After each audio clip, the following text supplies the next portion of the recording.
सभी को नमस्कार। उम्मीद है आप अच्छे होंगे, बहुत अच्छे से अपनी पढ़ाई पर लगे हुए होंगे। ग्रुप डी को लेकर आपके पास 60 दिन बचे हुए हैं। अगर आपने 60 दिन में इन सही डायरेक्शन में तैयारी कर ली तो शायद आप अभी बहुत कमजोर हो, लेकिन इन 60 दिनों के बाद ऐसा हो सकता है कि आप गवर्नमेंट जॉब की तरफ हो। डिसाइड करता है आपके निर्णय कैसे हैं, डिसाइड करता है कि आपकी गाइडेंस कैसी है। इसी को लेकर अगर मैं बात करूं तो मैं आज आपको 3 बुक रिवील करूंगा, 3 बुक बताऊंगा। वो 3 बुक ऐसी बुक हैं कि आप जब इन 3 बुकों को अच्छे से कर लोगे और करने के बाद आप लास्ट के 5-6 दिन मॉक टेस्ट लगाओगे तो उसका परिणाम आपको मॉक टेस्ट में और फाइनल रिजल्ट में देखने को मिलेगा। विश्वास के साथ मैं बताता हूं, बुक्स पढ़ना गलत बात नहीं है, बुक्स के बारे में बताना गलत बात नहीं है, क्योंकि बुक से ही हमें ज्ञान मिलता है। किसी का कोई प्रमोशन नहीं है, सीधी सी बात है, आप सभी को पढ़ना होगा। बचपन से आप पढ़ते आए हो तो बुकों का प्रमोट करना कोई गलत बात नहीं है ना। तो मैं ये कहना चाह रहा हूं, ये 3 बुकों को आप अच्छे से कर लेना। बुक पढ़ना जरूरी है, क्वेश्चन प्रैक्टिस करना जरूरी है। यूट्यूब पर मैं बहुत कम समय लेता हूं अपनी तैयारी कराने के लिए। उस कम समय में मैं आपको ज्यादा कंटेंट देने की कोशिश करता हूं। रीजन क्या है?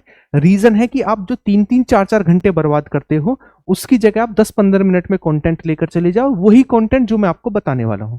कौन कौन सी चीजें हैं, उससे पहले मैं आपको 1-2 चीजें और बताना चाहूंगा। जब आप यहां पर आओगे, इस वाले पार्ट में आओगे यूट्यूब पर, तो यूट्यूब पर आने के बाद आपको एक चीज दिखाई देगी। वो चीज क्या है? वो चीज ये है, इसका नाम है क्या? इसका नाम है विकास राणा जीएस चैनल, जिस पर आप अभी हैं। जब आप इस पर आगे की ओर बढ़ोगे तो यहां पर आपको एक प्लेलिस्ट दिखाई देगी, ये वाली। इस प्लेलिस्ट में 2 प्लेलिस्ट बहुत ज्यादा जरूरी है। एक है 10 मिनट्स शो एनसीईआरटी को लेकर, जो कि मैं आपको करा रहा हूं। किसको लेकर? साइंस को लेकर। जैसे मैंने संयोजकता कराया, रिप्रोडक्टिव सिस्टम कराया, फिजिक्स के 10 चैप्टर करा दिए, कोशिका करा दिया, अम्ल छाल लवण करा दिया, रासायनिक अभिक्रियाएं, पीरियोडिक टेबल, बायोलॉजी 9 घंटे की पड़ी है, ठीक है ना। और इसके अलावा विटामिन करा दिया। और ये अभी 60 दिन और हैं। सोचो 60 दिन में मैं आपको कम से कम 200-250 टॉपिक और करा दूंगा साइंस के। तो इस प्लेलिस्ट को एक तरीके से अपना जिंदगी का सिलेक्शन मानकर चलना, क्योंकि 25 नंबर की साइंस आपकी आनी है और 25 नंबर की साइंस के लिए आप इसे सिलेक्शन मानकर चलना। इस प्लेलिस्ट की हर एक वीडियो को अपने सिलेक्शन का एक एक कदम मानकर चलना, बस इतना मैं कह सकता हूं।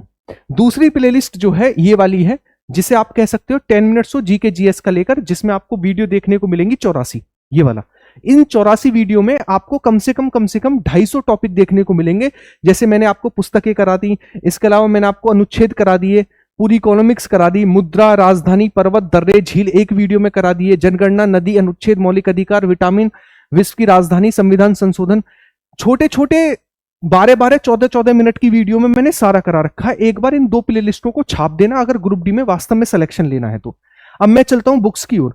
अगर मैं बुक्स की ओर लेकर बात करूं तो चैनल पर जो नहीं है उसे सब्सक्राइब कर लेना, बाकी वीडियो को लाइक कर देना, क्योंकि ये आपका आने वाले टाइम में सिलेक्शन का एक जरिया होने वाला है। स्टार्ट करें, चलिएगा चीजों को स्टार्ट करते हैं समझना। मैं यहां पर था। सबसे पहली बुक को लेकर मैं बात करूं, यह है एनसीईआरटी। अब कौन सी एनसीईआरटी पढ़नी है, कैसे पढ़नी है, कौन से फैक्ट पर याद रखना, देखो आप बिल्कुल भी किसी भी वे में 6 की एनसीईआरटी मत पढ़ो, 7th की एनसीईआरटी मत पढ़ो, 8th की एनसीईआरटी मत पढ़ो, 9th की एनसीईआरटी मत पढ़ो। आप पढ़ो केवल 10th की एनसीईआरटी। रीजन समझिएगा क्या है, क्योंकि 10th की एनसीईआरटी आपके सिलेबस में भी है और टाइम भी आपके पास बहुत कम है। जब टाइम कम है तो केवल 10th की एनसीईआरटी को उठाओ साइंस की को, और उसे एक तरीके से पी जाओ। अगर आपने ये वाला पार्ट पी लिया तो साइंस का 99% पेपर इसी 10th की एनसीईआरटी से बनेगा। कौन से वाले पार्ट से? आपने नीचे देखा होगा लिखा हुआ, क्या आप जानते हैं? क्या आप जानते हैं? एक आपने लाइन देखी होगी, क्या आप जानते हैं? इस तरीके से हर एक एनसीईआरटी में एक कॉलम मिलता है नीचे, जिसमें थ्योरी लिखी होती है, पूरा साल लिखा हुआ था चैप्टर का। दूसरा चैप्टर के लास्ट में क्वेश्चन होते हैं। इन 2 चीजों को अगर आपने कर लिया तो मैं ये मानता हूं कि ये बात किसी को नहीं पता होगी इतनी, कि यहां से क्वेश्चन डायरेक्टली पूछे जाते हैं एनसीईआरटी से, और यहीं से पेपर बनेगा पूरा एनसीईआरटी से।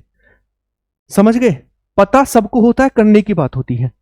क्या आप जानते हैं एक कॉलम होता है हर एक चैप्टर में, उसको अच्छे से करना है। दूसरा, उसके साथ क्वेश्चन होते हैं, उसको अच्छे से करना है। और केवल 10th की एनसीईआरटी करनी है। रीजन क्या है? कि इतना टाइम नहीं है कि आप एनसीईआरटी पूरी करें। अब 10th की एनसीईआरटी के बाद क्या करें हम, तो उसके लिए मैं आपको 2 बुक बताता हूं, और वो बुक रामबाण होंगी। 2 बुक जो है कौन कौन सी, देखो 2 बुक हैं। अब क्वेश्चन की प्रैक्टिस की बारी आती है। क्वेश्चन की प्रैक्टिस के लिए एक बुक आती है, इस बुक को आप देख सकते हैं, ये है आई दृष्टि की बुक, है ना। इसमें क्वेश्चन का कंपाइलेशन है। इन दोनों बुकों में अंतर क्या है, लुसेंट और आई दृष्टि में? आई दृष्टि में जो एक्सप्लेनेशन है वो दिया गया है बहुत अच्छे से क्वेश्चन के नीचे, और लुसेंट में क्या है, लुसेंट में जो है वो एक्सप्लेनेशन नहीं है। तो हम किससे प्रैक्टिस करें? देखो, सबसे पहले आप आई दृष्टि को उठाओ, आई दृष्टि के हर एक क्वेश्चन को लगाओ और उससे नीचे जो एक्सप्लेनेशन है उसे अच्छे से पढ़ लो, ठीक है। उसके बाद जब आपके पास टाइम बचे तो डायरेक्टली लुसेंट उठाना, उसके चैप्टर पर टिक लगाना, मतलब पहले आंसर की से लेना, आंसर की से पहले टिक लगा लेना और ओरली पढ़ते हुए चले जाना। याद कुछ मत करना, याद करने का टाइम नहीं है, केवल आप पेज पलटना और डायरेक्ट क्वेश्चन देखना, आंसर देखना, क्वेश्चन देखना, आंसर देखना। इस तरीके से आपने 60 दिनों को डिवाइड कर लेना, इस तरीके से 60 दिन डिवाइड कर लेना। 60 डेज हैं आपके पास, 60 डेज मानकर चलिएगा, और 60 डेज में आप ये मानकर चलिएगा हमें जी के जीएस में 2-3 चीजें करनी है। क्या चीजें करनी है कि हमें 10 दिन में भैया पूरी साइंस की आई दृष्टि और लुसेंट खत्म करनी है। आगे के 10 दिनों में हमें history, polity, geography, history, polity और ज्योग्राफी, इसको आई दृष्टि और लुसेंट की खत्म करनी है। इसी तरीके से 10-10 दिन डिवाइड करके आप सारे के सारे पार्ट को कवर कर लो। अब पता सबको है करना कैसे है, इसी वे में करना है आपको। सबसे पहले 10th की एनसीईआरटी को कंप्लीट करना है, और 10th की एनसीईआरटी के बाद 10-10 दिन डिवाइड करके चलना कि हमें 10 दिन में ये करना है, 10 दिन में ये सब्जेक्ट करना है, 10 दिन में ये। क्वेश्चन की प्रैक्टिस मस्ट, जरूरी है। बिना क्वेश्चन की प्रैक्टिस के आप सिलेक्शन नहीं ले पाओगे, याद रखना। क्लियर है? सिलेक्शन लिया है इसलिए बता रहा हूं। उन्हीं पद चिन्हों पर आप चलोगे तो शायद आप भी गवर्नमेंट जॉब की ओर चलोगे, वरना बोलने वाले बोलते रहते हैं। और एक और चीज याद रखना, कोई कुछ भी बोले, जीएस और साइंस के अलावा अगर ग्रुप डी में कोई नौकरी ले ले तो शायद रेल मंत्री भी नहीं ले पाएंगे। साइंस और जीएस के अलावा मैथ और रीजनिंग ऐसे सब्जेक्ट हैं जिसमें आप भी स्कोर करके आओगे, सब स्कोर करके आएंगे, और वो मेरिट डिसाइड नहीं करेगा। साइंस, मैथ और रीजनिंग कभी मेरिट डिसाइड नहीं कर सकते, कभी भी नहीं। ग्रुप डी की साइंस और मैथ जो आएगी, जितना आप करके आओगे उतना हर कोई करके आ रहा होगा। अगर मेरिट डिसाइड करेगा तो वो करेगी केवल केवल जीएस और साइंस वाला पार्ट। तो इस भ्रम में लगे मत रहना मैथ और रीजनिंग पर कि हम तो फाड़ के चीर के रहेंगे, कोई यूज नहीं है उसका। प्रैक्टिस करते रहो, बात अलग है, अच्छे से करते रहो, वो भी बात अलग है, लेकिन मेरिट में आएगी तो साइंस और जीएस लेकर आएगी, बिना उसके मेरिट कभी बन नहीं सकती आपकी। ठीक है, तो उम्मीद है जिस चीज को मैंने समझाने की कोशिश की आप उसे करोगे। मैं आपको फिर से बता देता हूं, 10th की एनसीईआरटी को अच्छे से करना है, और लुसेंट और उसके बाद घटना चक्र या फिर आई दृष्टि घटना चक्र को अच्छे से लगाकर चलना है। ये 2 बुक हैं, 3 बुक हैं, अगर आपने इनको अच्छे से पढ़ लिया, मैं इतना यकीन दिला सकता हूं कि आपकी एक गवर्नमेंट जॉब पक्की है। अगर मेरी बातें अच्छी लगी हो तो वीडियो को लाइक करना, नीचे कमेंट छोड़कर जाना कि आप तैयार हो इसके लिए। और तीसरी बात, इसकी मैं फ्री पीडीएफ भी डाल दूंगा, अगर मुझे मिल गई तो मैं इसकी फ्री पीडीएफ डाल दूंगा ताकि आप उसका प्रिंट निकालकर रिवीजन कर लो। ठीक है, अच्छा, जो चैनल पर नए उसे सब्सक्राइब कर लेना। बाकी जो 10 मिनट शो मैंने आपको बताया था साइंस का, उसे जरूर खत्म करते हुए चलना। क्यों? क्योंकि अभी कुछ ही दिन हुए हैं और मैंने आपको 15-20 घंटे की क्लास दे दी है। आने वाले 60 दिनों में मैं पूरी की पूरी साइंस के छोटे छोटे टॉपिक्स में डिवाइड करके आपको एनसीईआरटी की साइंस दे दूंगा। आप बिल्कुल भी निश्चिंत, परेशान बिल्कुल भी नहीं होंगे। ठीक है, तो ख्याल रखिएगा। बाकी मिलते हैं नेक्स्ट वीडियो में। बाय बाय, टेक केयर, जय हिंद सभी को।